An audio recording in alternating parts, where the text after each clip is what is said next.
नमस्कार मित्रों, आप सभी का स्वागत है आपके अपने चैनल कथा साहित्य दर्पण में, जहां हम लोग आज सुनेंगे मुंशी प्रेमचंद्र जी की लिखी हुई उनकी प्रसिद्ध कहानी यही मेरा वतन। तो हमारे चैनल में मुंशी प्रेमचंद्र जी की महत्वपूर्ण कहानियों का संकलन है और इसके साथ ही विभिन्न पाठ्यक्रमों में लगी हुई बहुत ही महत्वपूर्ण कहानियों का संकलन आपको हमारे चैनल पर मिलेगा। इसीलिए आपसे एक विनम्र अनुरोध है कि आप हमारे चैनल को सब्सक्राइब करें, कहानी को लाइक करें और यदि आपका कोई सुझाव है तो वह अवश्य ही बताएं।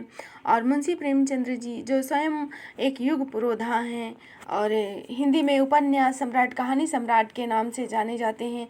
आपके बचपन का नाम नवाब राय और धनपत राय था और आपने बाद में मुंशी प्रेमचंद्र जी के नाम से अपना साहित्य लेखन का कार्य हिंदी में प्रारंभ किया।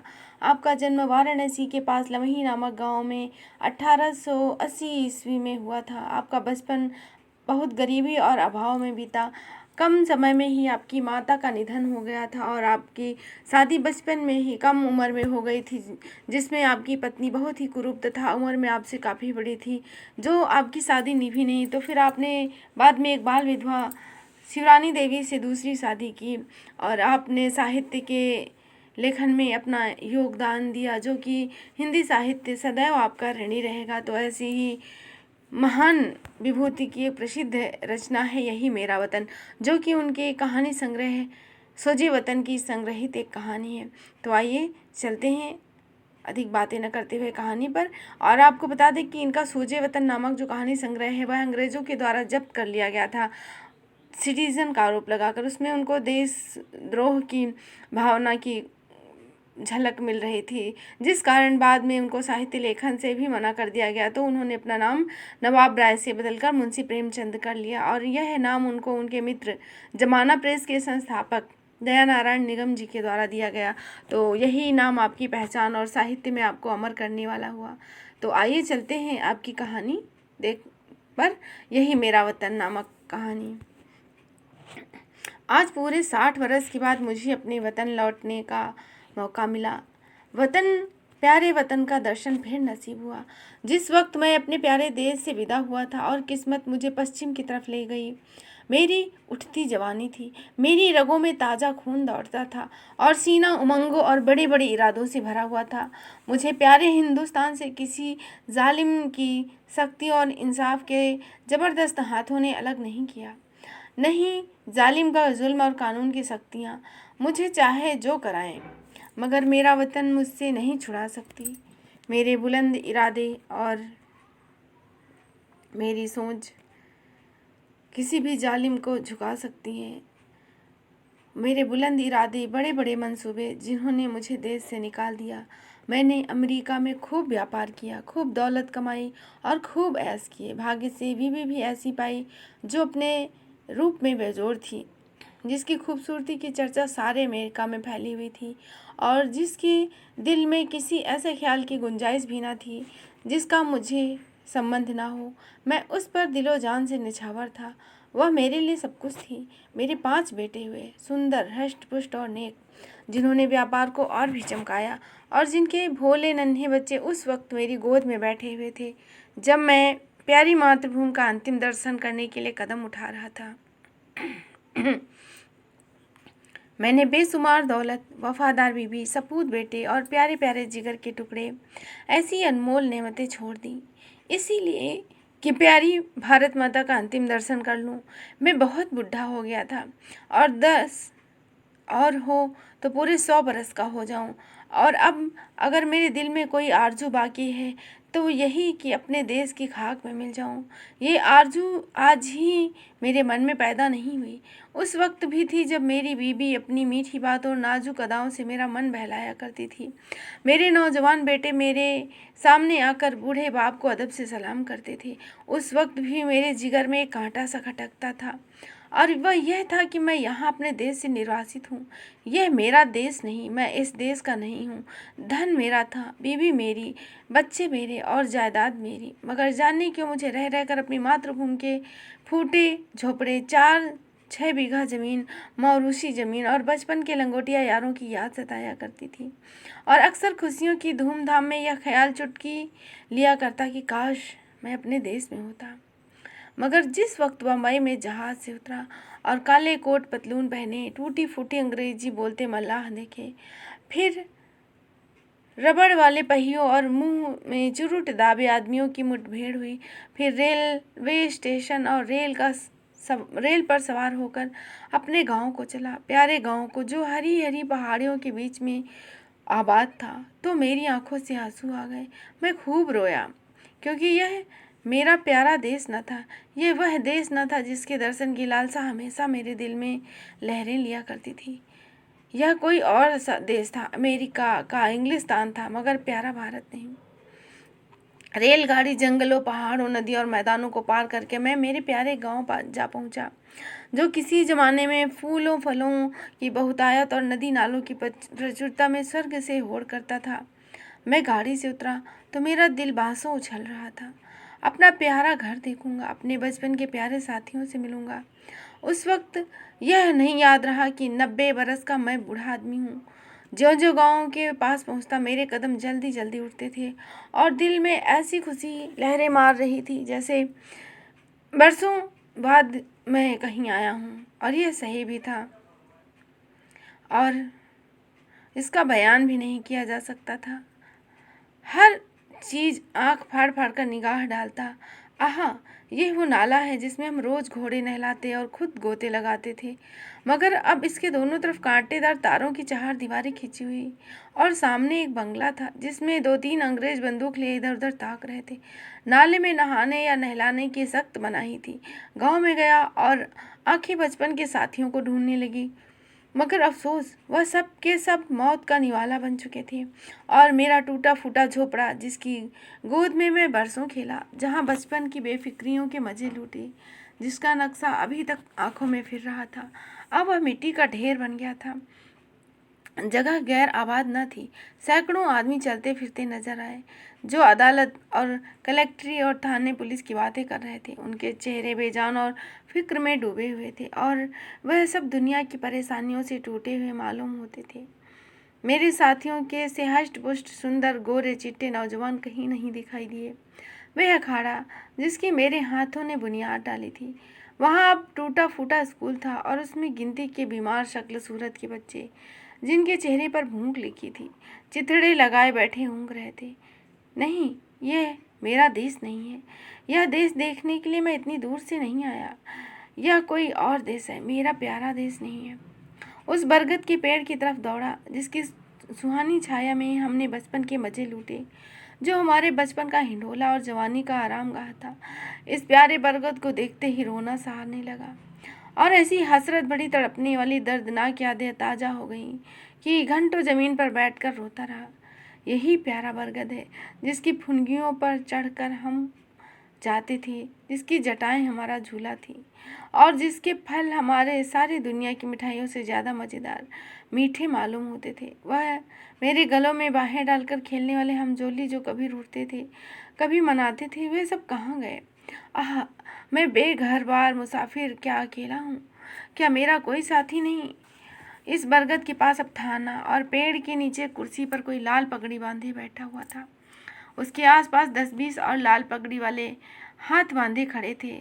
एक अधनंगा अकाल का मारा आदमी, जिस पर अभी अभी चाबुकों की बौछार हुई थी, सिसक रहा था। मुझे ख्याल आया, यह मेरा प्यारा देश नहीं है, यह कोई और देश है।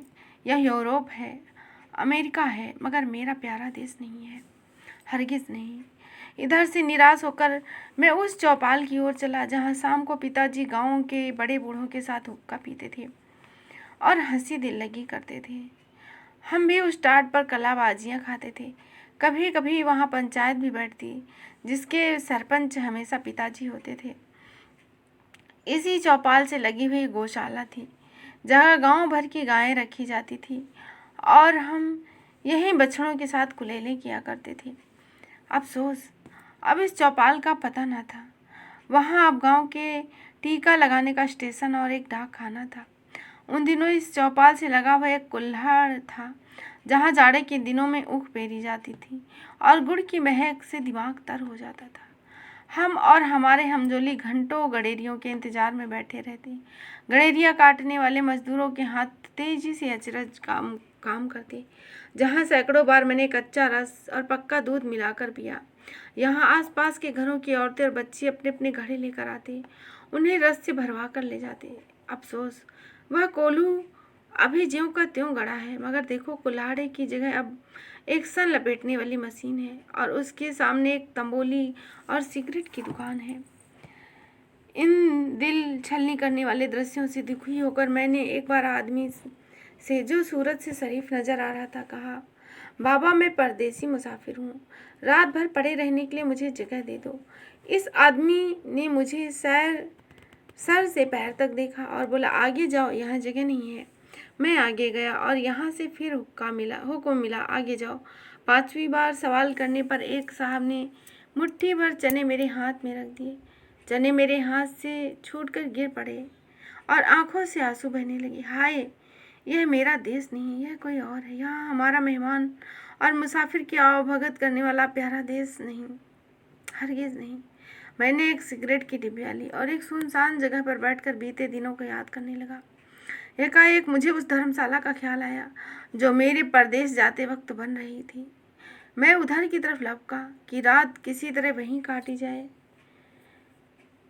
धर्मशाला की इमारत ज्यों की त्यों थी, लेकिन उसमें मुसाफिर और गरीबों के रहने के लिए जगह न थी। शराब और शराबखोरी, जुआ और बदचलनों का वहाँ अड्डा था। यह हालत देख बरबस दिल से ठंडी आ निकली। मैं जोर से चीख उठा, नहीं नहीं, और 1000 बार, ये मेरा वतन नहीं, मेरा प्यारा देश नहीं, मेरा प्यारा भारत नहीं, ये मेरा प्यारा भारत हरगिज नहीं। यह कोई और देश है, यूरोप, अमेरिका, कुछ भी हो, पर मेरा प्यारा देश नहीं। अंधेरी रात थी। गीदड़ और कुत्ते अपना राग अलाप रहे थे। मैं दर्द भरा दिल लिए उसी नाले के किनारे जा बैठा और सोचने लगा, अब क्या करूं? क्या फिर अपने प्यारे बच्चों के पास लौट जाऊं और अपनी नामुराद मिट्टी अमेरिका में खाक में मिलाऊं? अब तो कोई वतन न था। पहले मैं वतन से ज़रूर अलग था, मगर प्यारे वतन की याद दिल में बनी हुई थी। अब बेवतन हूँ, मेरा कोई वतन नहीं। इसी सोच विचार में बहुत देर तक चुपचाप घुटनों में सिर दिए बैठा रहा। रात आंखों ही आंखों में कट गई। घड़ियाल ने 3 बजाए और किसी के गाने की आवाज़ कानों में आई। दिल ने गुदगुदाया, यह तो वतन का नगमा है, अपने देश का राग है। मैं झट उठ खड़ा हुआ। क्या देखता हूँ, 15-20 औरतें बूढ़ी, कमजोर, सफ़ेद धोतियाँ पहने, हाथों में लोटे लिए स्नान को जा रही हैं और गाती जा रही हैं, प्रभु मेरे अवगुण चित्त न धरो। इस मादक और तड़पा देने वाले राग से मेरे दिल को जो हालत हुई उसका मैं बयान नहीं कर सकता। मैंने अमेरिका के चंचल से चंचल, हंसमुख से हंसमुख सुंदरियों का आलाप सुना, उनकी जबानों से मोहब्बत और प्यार के बोल सुने जो मोहक गीतों से ज़्यादा मीठे थे। मैंने प्यारे बच्चों के अधूरे बोल और तोतली बानी का आनंद उठाया। मैंने सुरीली चिड़ियों का चहचहाना सुना, मगर जो लुफ्त, जो मज़ा, जो आनंद मुझे इस गीत में आया, वह जिंदगी में और कभी ना आया। मैं खुद गुनगुनाने लगा, प्रभु मोरे अवगुण चित्त न धरो। तन्मय हो रहा था कि फिर मुझे बहुत से आदमियों की बोलचाल सुनाई पड़ी। कुछ लोग हाथ में पीतल के कमंडल लिए हर हर शिव शिव, हर हर गंगे, नारायण नारायण करते हुए दिखाई पड़े। मेरा दिल ने फिर गुदगुदाया, यह तो मेरे प्यारे देश की बातें हैं। मारे खुशी के दिल बाग बाग हो गया। मैं इन आदमियों के साथ हो लिया और 1, 2, 3, 4, 5 मील पहाड़ी रास्ता पार करने के बाद हम उस नदी के किनारे पहुंचे जिसका नाम पवित्र है, जिसकी लहरों में डुबकी लगाना, इसकी गोद में मरना हर हिंदू का सबसे बड़ा पुण्य होता है। गंगा मेरे प्यारे गांव से 6-7 मील पर बहती थी और किसी जमाने में सुबह के वक्त घोड़े पर चढ़कर गंगा माता के दर्शन को मैं जाया करता था। उनके दर्शन की कामना मेरे दिल में हमेशा रहती थी। यहाँ मैंने हजारों आदमियों को सर्द और ठिठुरते हुए पानी में डुबकी लगाते देखा। कुछ लोग बालू पर बैठकर गायत्री मंत्र जप रहे थे, कुछ लोग हवन करने में लगे हुए थे, कुछ माथे पे टीका लगा रहे थे और कुछ लोग वेद मंत्र सस्वर पढ़ रहे थे। मेरे दिल ने फिर गुदगुदाया और मैं जोर से कह उठा, हाँ हाँ, यही मेरा देश है, यही मेरा वतन है और इसी के दर्शन, इसी की मिट्टी में मिल जाने की आरजू तो मेरे दिल में थी। मैं खुशी से पागल हो रहा था। मैंने अपना पुराना कोट और पतलून उतार फेंका, गंगा में जाकर माता की गोद में गिर पड़ा, जैसे कोई ना समझ भोला भाला बच्चा दिन भर पराए लोगों के साथ रहने के बाद शाम को अपनी प्यारी माँ की गोद में दौड़कर चला जाए और उसकी छाती से चिपट जाए। हाँ, अब मैं अपने देश में हूँ, प्यारे वतन में हूँ। मैंने ठीक गंगा जी के किनारे एक छोटी सी झोपड़ी बनवा ली और अब मुझे सिवाय राम नाम जपने के कोई और काम नहीं।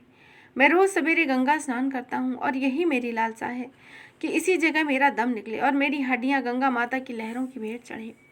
मेरे लड़के, मेरी बीवी मुझे बार बार बुलाते हैं, मगर अब मैं यहाँ गंगा का किनारा और यह प्यारा देश छोड़कर वहाँ नहीं जा सकता। मैं अपनी मिट्टी गंगा जी को सौंपूंगा। अब दुनिया की कोई इच्छा, कोई आकांक्षा मुझे यहाँ से नहीं हटा सकती, क्योंकि यह मेरा प्यारा देश, मेरी प्यारी मातृभूमि है और मेरी लालसा है कि मैं अपने देश में मरूं। तो इस तरह आपने सुनी मुंशी प्रेमचंद्र जी की प्रसिद्ध कहानी यह मेरा वतन। आशा है आपको ये कहानी अवश्य ही पसंद आई होगी। तो पुनः हम लोग फिर उपस्थित होंगे इसी तरह महत्वपूर्ण कहानी के साथ। और आपसे पुनः विनम्र अनुरोध है कि आप हमारे चैनल पे मौजूद महत्वपूर्ण कहानियों को अवश्य सुनें। विभिन्न पाठ्यक्रमों में लगे हुए महत्वपूर्ण रेखा चित्र, राम वृक्ष बेनीपुरी जी का रेखा चित्र संग्रह, माटी की मूर्ति, महादेवी वर्मा जी के रेखा चित्र और भी महत्वपूर्ण कहानियाँ, यूजीसी नेट तथा असिस्टेंट प्रोफेसर के पाठ्यक्रम में लगी हुई महत्वपूर्ण कहानियाँ, सभी का संकलन हमारे चैनल पर मौजूद है। तो आप उन्हें अवश्य सुनें और लाभ प्राप्त करें। तो तब तक के लिए हम आपसे विदा लेते हैं और पुनः आपके समक्ष किसी महत्वपूर्ण कहानी के साथ उपस्थित होंगे और आपसे कहेंगे कि आप अपना सुझाव हमें अवश्य बताएं।